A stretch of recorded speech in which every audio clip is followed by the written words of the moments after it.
क्या नाम है आपका? जयपाल राजा नाम है सर हमारा। सर कहाँ के रहने वाले हैं आप? लालून के रहने वाले हैं। जैसे कि आपके बारे में चर्चा चल रही है कि आप चुनावी मैदान में आ रहे हैं, जी।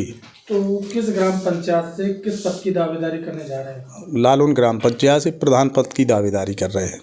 तो ये आपकी पहली बार तैयारी है या इसके पहले भी आपने तैयारी की? नहीं, पहले भी हम लड़े हैं चुनाव, और अभी तैयारी अभी तैयारी कर रहे हैं जी। तो जैसे कि आप चुनावी मैदान में हैं तो लाजमी है कि आप जनता से मिलने जा रहे होंगे। जी जी। तो जब आप जनता से मिलने जा रहे हैं तो जनता वो कौन कौन सी मूलभूत समस्याएं हैं जिन पर आपसे निराकरण की बात कर रही है? सबसे बड़ी समस्या यहाँ सर सिंचाई के पानी की है। चारों तरफ अगल बगल के गांव में नहर है, किसी कारणवश हमारा गांव इस चीज़ से अछूता रहा। जी। तो सबसे पहली समस्या और सबसे बड़ी समस्या सिंचाई को लेकर के है। सिंचाई की बहुत बड़ी समस्या है और उसी के लिए उसी का वादा करते हुए हम चुनाव मैदान में आएंगे और पूरी ताकत लगाएंगे कि हमारे गांव में भी सिंचाई का साधन हो। तो ये जो सिंचाई की समस्या बनी हुई है जो आप बता रहे हैं जी, ये लगभग कब से बनी है? ये शुरू ही से है। जब राजघाट डैम बना तो चारों तरफ नहरें हो गई, किसी कारण बस ये हमारे ग्राम पंचायत छूट गई, यहाँ नहर नहीं आ पाई, जो भी कारण रहा हो। इसके अलावा और कौन कौन सी मूलभूत समस्याएं हैं? ये समस्या है, पीने की पानी की भी समस्या है, सड़कों की समस्या है, और एक मोहल्ला है चक, वहाँ एक मजरा पे लाइट की समस्या है।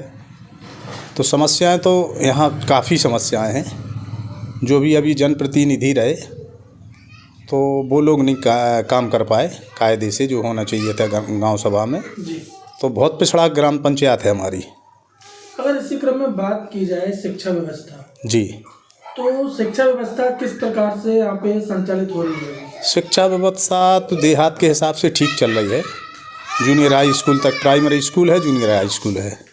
तो यहाँ पे जो सुविधाएं होनी चाहिए तो वो बराबर हो रही है? जी जी जी, शिक्षा में तो सुविधाएं ठीक ठाक चल रही हैं। बच्चे बराबर स्कूल जा रहे हैं? बराबर स्कूल जा रहे हैं बच्चे।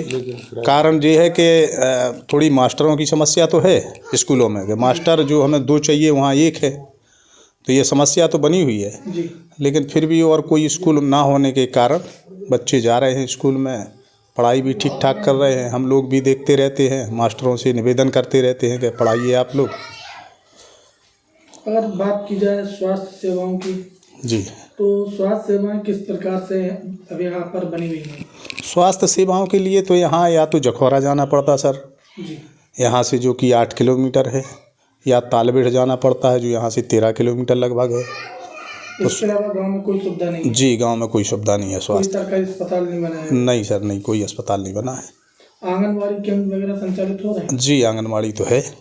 तो जो आंगनबाड़ी से महिलाओं के लिए, बच्चों के लिए पुष्टाहार की व्यवस्था होनी चाहिए वो बराबर है? जी, वो तो हो रही है, बराबर हो रही है। और यहाँ पे साफ सफाई को लेकर क्या व्यवस्था है? साफ सफाई की भी समस्या है सर।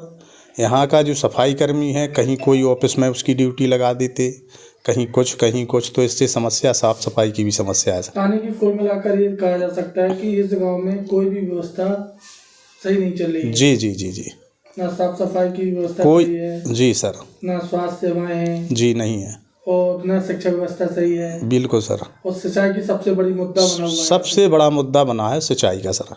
अच्छा, बात की जाए अन्ना जानवरों को लेके, जी, तो अन्ना जानवरों के लिए क्या व्यवस्था है यहाँ पे? अन्ना जानवरों के लिए भी कोई व्यवस्था नहीं है सर। हमारे किसान इतने परेशान हैं कि यदि खेती कर रहे हैं 24 घंटे में 1 घंटे को अपनी फसल से अलग होते हैं जी। तो पूरा सीजन का मामला ध्वस्त हो जाता है सर।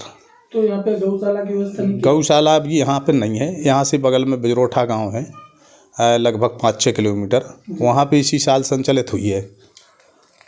अगर उसके पहले कोई नहीं थी, कोई गौशाला भी नहीं? जी। तो यहाँ पे फिर तो खेती में काफ़ी नुकसान होता है? बहुत नुकसान होता है सर, बहुत। और जो आसपास के गांव हैं, यहाँ से जंगल लगा हुआ है, तो आसपास के गांव वाले ये जानवर इस जंगल में कर जाते हैं खदेड़ खदाड़ के। अगर जो ये समस्या बनी है जी, इन समस्याओं को लेकर कभी वर्तमान प्रधान ने कोई कदम नहीं उठाया? कोशिश किया है लेकिन नहीं सफल हो पाया सर, नहीं कर पाया कोई व्यवस्थाएं। अगर क्षेत्र की जनता आपको आशीर्वाद देती है और आप प्रधानी के पद पर आते हैं जी, तो सबसे पहली प्राथमिकता क्या रहेगी आपकी विकास के लिए? सबसे पहली प्राथमिकता रहेगी सर पानी की, सिंचाई वाले पानी की। तो इस पर आप किस प्रकार कदम उठाएंगे? अब इस प्रकार तो एक यहाँ जो राजघाट डैम है इसकी चारों तरफ नहरें हैं, तो यहाँ से आपके मनपुरा गांव से एक सांदा है, उस सांदे से प्रयास करेंगे नहर लाने का। तो वहाँ से जैसे आप जो बता रहे हैं जी तो जैसे ये हो जाता है तो फिर गांव में सिंचाई की समस्या दूर हो सकती है। जी जी जी, यदि वो सांदा यहाँ तक हम करा लेते हैं सुई के तो वो आ जाता है जी। तो सिंचाई की सारी समस्या दूर हो जाएगी। चैनल के माध्यम से क्या कहना रहेगा सभी ग्रामवासियों के लिए? सभी ग्रामवासियों के लिए यही निवेदन रहेगा कि अच्छे आदमी को चुने ताकि गांव की ये समस्याएं का निराकरण हो सके। धन्यवाद सर। जी।